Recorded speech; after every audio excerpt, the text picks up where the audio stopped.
نحمده ونصلي على رسوله الكريم أما بعد فأعوذ بالله من الشيطان الرجيم بسم الله الرحمن الرحيم إنما يخشى الله من عباده العلماء إن الله عزيز غفور صدق الله العظيم۔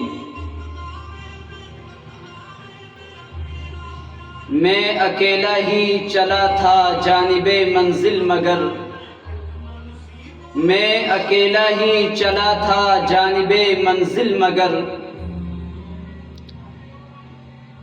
لوگ ملتے گئے اور کارواں بنتا گیا۔ محترم سامعین اور عزیز ساتھیوں، جیسا کہ آپ حضرات کو بخوبی معلوم ہے کہ آج ہمارے اس پورے ملک کے اندر ایک خوشی کا ماحول ہے اور پورا ہندوستان آج کے دن ایک جشن منا رہا ہے۔ ہر ہندوستانیوں کے دلوں میں آج کے دن جشن کی کیفیت اور اس کی خوشی محسوس ہو رہی ہے۔ آج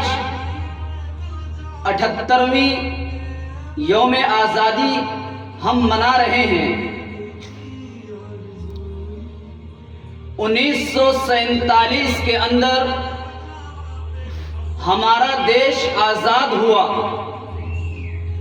اور ہم نے اپنے دیش کو انگریزوں کے چنگل سے آزاد کرایا۔ ہندوستان کو آزاد کرانے میں جتنا حصہ اور جتنا بڑا کردار ہمارے غیر مسلم بھائیوں نے ادا کیا، اس سے کئی زیادہ، اس سے بڑھ کر ہمارے مسلمان بھائیوں نے،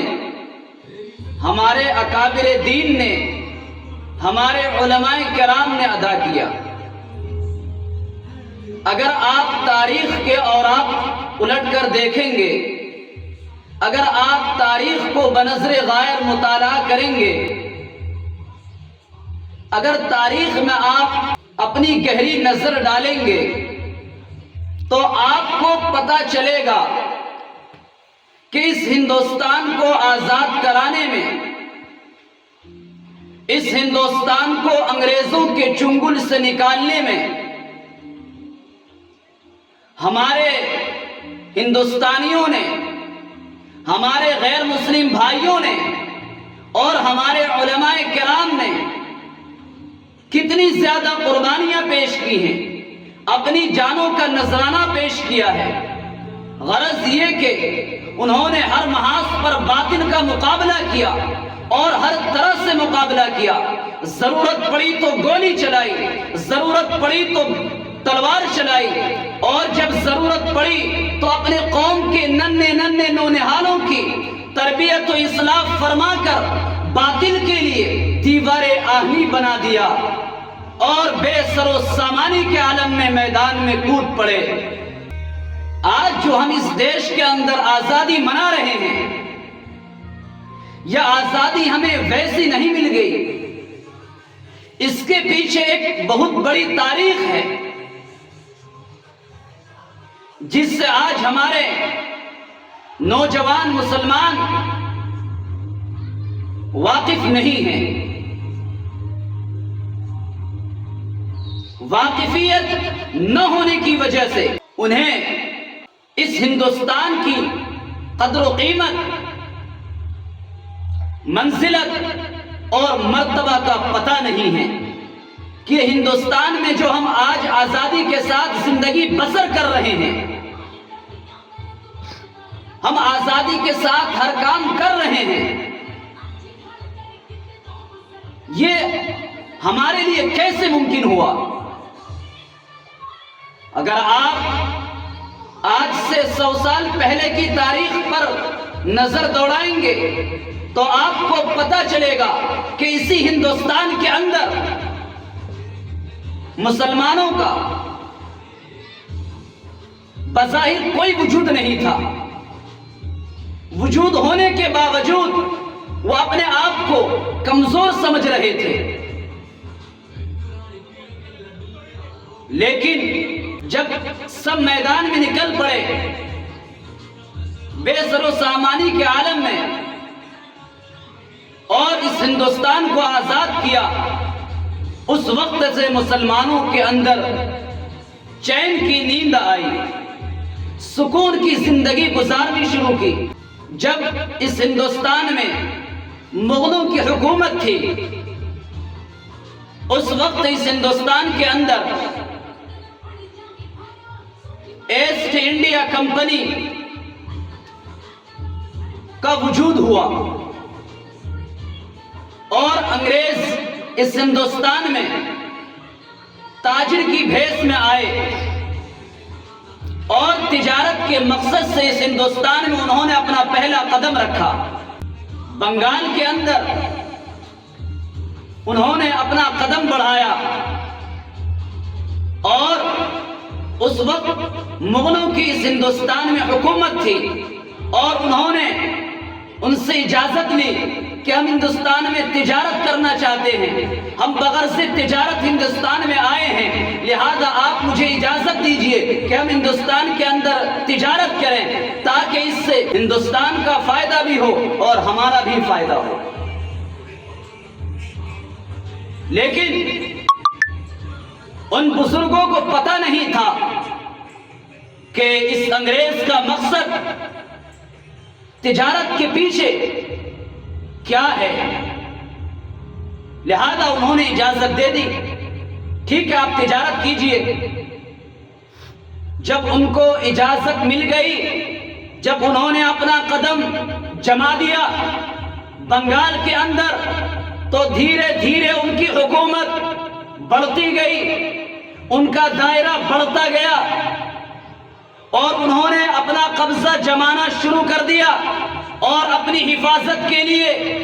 فوجیں تیار کرنی شروع کر دی اور ہر جگہ انہوں نے اپنی فوجیں بٹھانی شروع کر دی تاکہ اس ہندوستان میں قبضہ کرنے کے ساتھ ساتھ ہم پر کوئی حملہ نہ کرے، ہماری حفاظت بھی ہو اور اس ہندوستان میں ہمارا قبضہ بھی ہو. بنگال کے نواب سراج الدولہ نے اس انگریز سے مقابلہ کیا، انگریزی طاقتوں کو انہوں نے پچھاڑنا چاہا، لیکن وہ اس مہم میں کامیاب نہ ہو پائے. بالآخر ان کو شہید کر دیا گیا. پھر آہستہ آہستہ وہ دہلی کے جانب بڑھے. لال قلعے پر انگریزی طاقت نے اپنا قبضہ جمایا اور لال قلعے پر آ کر یہ اعلان کر دیا کہ خلقت خدا کی، ملک بادشاہ کا اور حکم بہادر شاہ کا. جب یہ اعلان سنا،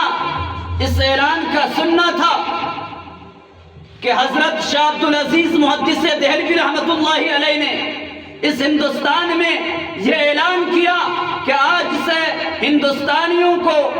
آج سے اس ہندوستان میں مسلمان غلام بن چکے ہیں، انگریزوں کے تحت آ چکے ہیں، لہذا انہیں اس ہندوستان میں انگریزوں کا مقابلہ کرنا پڑے گا. اگر انہوں نے اس ہندوستان میں رہ کر انگریزوں کا مقابلہ نہیں کیا تو انہیں اس انگریز سے کوئی نہیں بچا سکتا. جب شاہ عبدالعزیز نے یہ اعلان کیا تو انگریزوں کی نیند حرام ہو گئی، جگہ جگہ آزادی کے پرچم لہرانے لگے، جگہ جگہ آزادی کے شعلے بھڑکنے لگے. مسند درس پر بیٹھ کر قرآن و حدیث کا درس دینے والے علماء کرام خانہ میں بیٹھ کر اپنے خون جگر سے شمع اسلام کو روشن کرنے والے مشائخ اعظام مدرسوں کو چھوڑ کر، خانقاہوں کو چھوڑ کر میدان میں کود پڑے اور بے سر و سامانی کے عالم میں میدان میں نکل پڑے اور انگریزوں کا زبردست مقابلہ کیا۔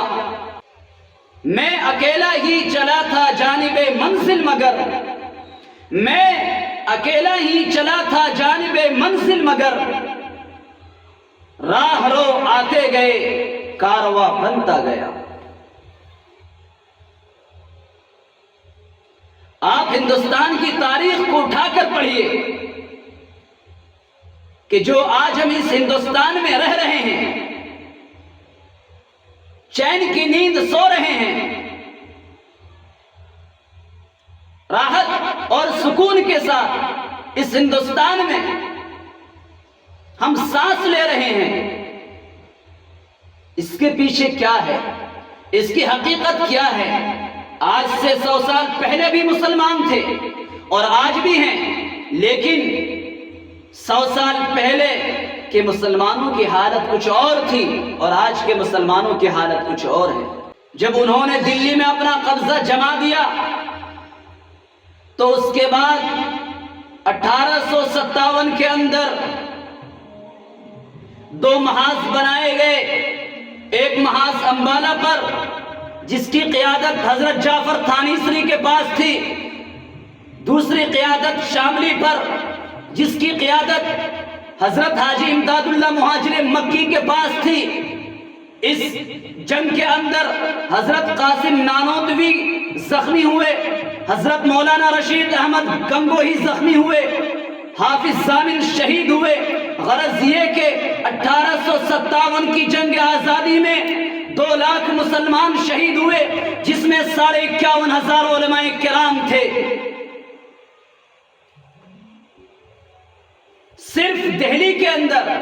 550 علماء کرام کو پھانسی کے پھندوں پر لٹکا دیا گیا۔ انگریز مورخ مسٹر ٹامسن کہتا ہے کہ 1864 سے لے کر 1867 تک، یعنی 3 سال ہندوستان کی تاریخ کے بڑے المناک سال ہیں۔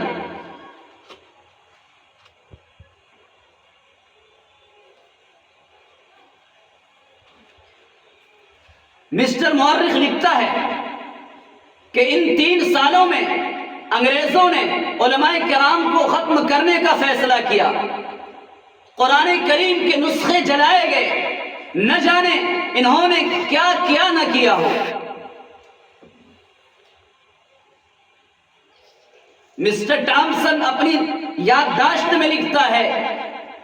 کہ دہلی کے چاندنی چوک سے لے کر خیبر تک ایک بھی درخت ایسا نہیں تھا جس میں علماء کرام کی گردنیں نہ لٹکی ہوئی ہو۔ مسٹر ٹامسن کہتا ہے کہ لاہور کی شاہی مسجد کے اندر انگریزوں نے پھانسی کا پھندا لٹکایا اور اس کے اندر ایک ایک دن میں 80 علماء کرام کو پھانسیاں دی جاتی تھی۔ مسٹر ٹامسن کہتا ہے کہ علماء کرام کو سوروں کی کھالوں میں بند کر کے دریائے راوی میں ڈال دیا جاتا اور اوپر سے گولیوں کا نشانہ بنایا جاتا۔ مسٹر ٹامسن کہتا ہے کہ علماء کرام کو جلتے ہوئے تندوروں میں ڈالا جاتا۔ مسٹر ٹامسن کہتا ہے کہ جب میں دہلی میں اپنے خیمے میں گیا تو میں کیا دیکھتا ہوں کہ مجھے وہاں سے مردار کی بدبو محسوس ہوئی، تو میں پیچھے چلا گیا تو میں نے دیکھا کہ 40 علماء کرام کو لایا گیا، ان کے کپڑے اتارے گئے، ان کو آگ میں ڈال دیا گیا۔ پھر میں نے دیکھا کہ 40 اور علماء کرام کو لایا گیا، ان کے کپڑے اتار دیے گئے اور انگریز نے کہا کہ اے عالم،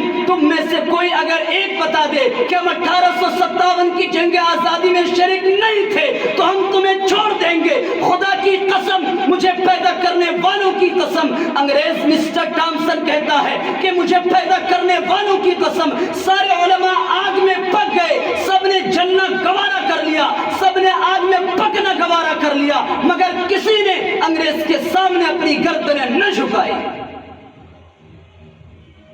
یہ وہ تاریخ ہے جس سے آج اکثر مسلمان ناواقف ہیں۔ جن کی وجہ سے انہیں آج اس ہندوستان کے اندر مصائب و مشکلات کا سامنا کرنا پڑتا ہے، اس لیے کہ ان کے پاس کوئی جواب نہیں ہے کہ اس ہندوستان کے اندر ہمارے بزرگوں کی بھی بڑی خدمات رہی ہیں، اس ہندوستان کو آزاد کرانے میں ہمارے بزرگوں نے بے پناہ قربانیاں پیش کی ہیں۔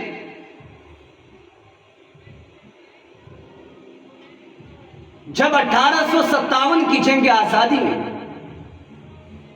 ناکامی ہوئی تو اس کے بعد 1866 کے اندر دارالعلوم دیوبند کی بنیاد ڈالی گئی، جس کا مقصد مسلمانوں کے اندر دین اسلام کو پیدا کرنا تھا اور اس کے ساتھ ساتھ اس ہندوستان سے انگریزوں کو بھگانا تھا۔ اس کے بعد بانی دارالعلوم دیوبند، سرپرست دارالعلوم دیوبند حضرت مولانا قاسم نانوتوی، حضرت مولانا رشید احمد گنگوہی، حافظ ضامن شہید، حضرت حاجی امداد اللہ مہاجر مکی، یہ وہ حضرات ہیں جنہوں نے اس ہندوستان کے لیے نہ جانے کتنی قربانیاں پیش کی، جس سے تاریخ بھری پڑی ہے۔ تاریخ کے اوراق اس بات کی شہادت دیتے ہیں کہ اس ہندوستان کو آزاد کرانے میں مسلمانوں نے اپنی جان کا نذرانہ پیش کیا، اپنے وجود کو بھلا دیا، تاکہ جو ہماری نسلیں آئے وہ اس ہندوستان میں چین و سکون اور راحت و اطمینان کے ساتھ رہیں۔